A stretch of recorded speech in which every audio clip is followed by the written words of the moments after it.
أخبرني أحد الثقات عن ابن أخيه اسمه مسفر عمره 5 سنوات، يقول: بدأت قصة مسفر عندما قلت له إن الذي يصلي يحبه الله، ومنذ تلك اللحظة وهو محافظ على الصلوات جميعها، بل في الصف الأول بل خلف الإمام.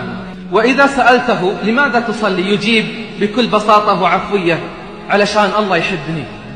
في يوم من الأيام ارتفعت حرارة مسفر واحمرت عيناه من شدة المرض، فلما رأى أباه خارجا سأله: إلى أين تذهب يا أبي؟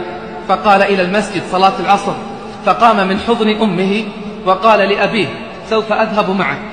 فقال له: لكن أنت مريض وحرارتكم مرتفعة. فرد مسفر: أذهب إلى المسجد والله يشفيني، لأن الله يحب الذين يصلون. يقول صاحبي: فذهب إلى المسجد وصلى، وخرج من المسجد والله الذي لا إله إلا هو معافى كأن لم يكن به شيء.